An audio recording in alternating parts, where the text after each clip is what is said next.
Assalamualaikum dan salam sejahtera. Nama saya Brandon bin Simon dan nomor metrik saya adalah BB 20110478.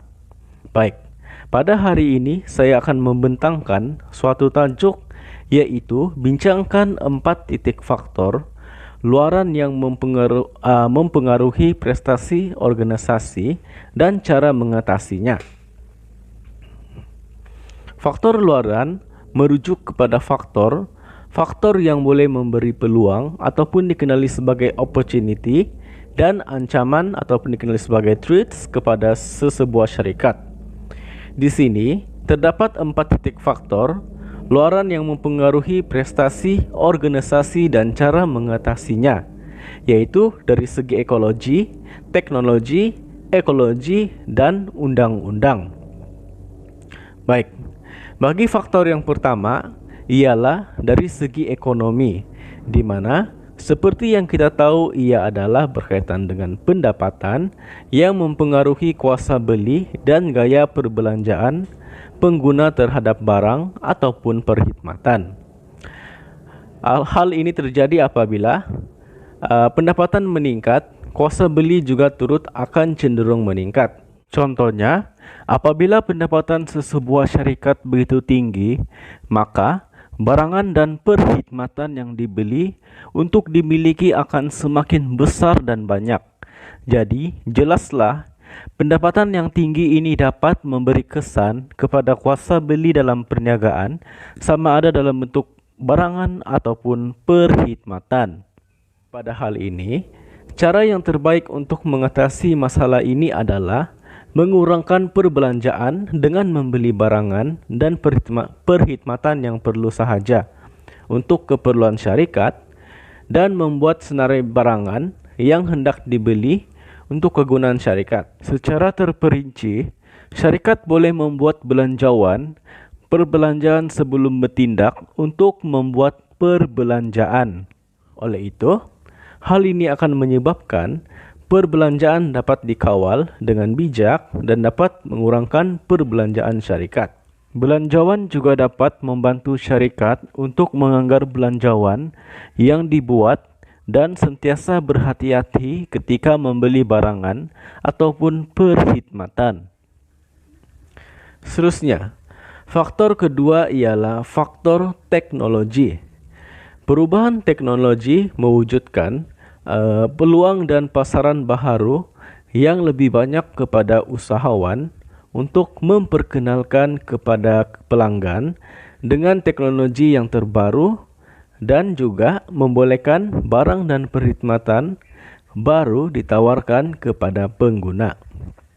Contohnya, teknologi komputer merupakan barang dan perkhidmatan yang disampaikan dengan efisien kepada pengguna.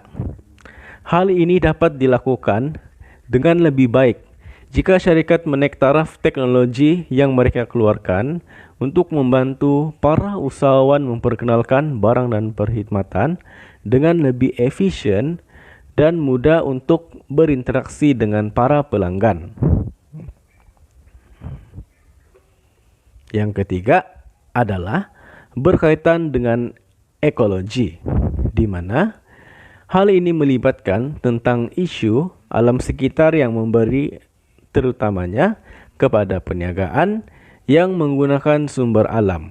Contohnya, bahan mentah, sumber tenaga, kadar pencemaran, serta campur tangan kerajaan. Bahan mentah yang dimaksudkan seperti batang pokok yang dapat menghasilkan banyak kepingan kertas. Hewan ternakan sebagai sumber pendapatan syarikat untuk menghasilkan sesuatu produk, yaitu dari makanan, pakaian, dan banyak lagi produk yang lain. Sebagai contoh, ayam ternakan sebagai sumber utama bahan mentah yang dijadikan sebagai ayam fresh untuk diantar ke restoran yang mempunyai hidangan ayam. Bukan itu sahaja, banyak lagi hewan ternakan lain seperti lembu, kambing, dan lain-lain. Hal ini akan mengakibatkan sumber alam akan berkurangan dan berkemungkinan akan mengalami kepupusan. Oleh itu, kaidah yang boleh diambil bagi mengelak masalah ini adalah dengan membuat kampanye seperti rumah hijau, kampanye menanam anak pokok, menjadikan hutan yang tinggal sebagai hutan simpan, dan terus memelihara hutan dengan menjaganya dengan baik. Yang terakhir adalah dari segi undang-undang, di mana setiap organisasi perniagaan memerlukan undang-undang untuk melindungi semua pihak, termasuklah masyarakat dan alam sekitar. Namun, terdapat juga bilangan pekerja akan membuat sesuatu perkara yang negatif karena undang-undang yang terdapat dalam organisasi tidak ketat dan tidak dipatuhi serta tidak dipantau.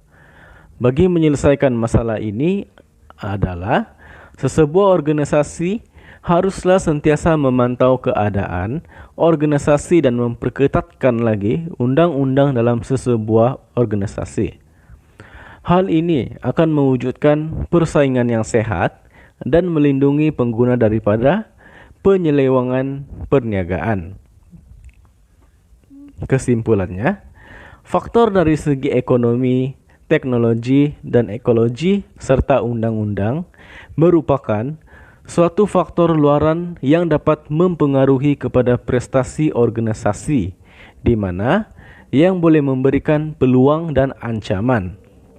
Secara umum, sesuatu perkara yang mendatangkan kesan baik dan buruk kepada organisasi. Oleh itu, marilah kita bersama-sama untuk mengekalkan faktor-faktor luaran agar dapat melahirkan sesebuah organisasi yang akan menjadi kepentingan dalam negara pada masa yang akan datang. Sekian, terima kasih.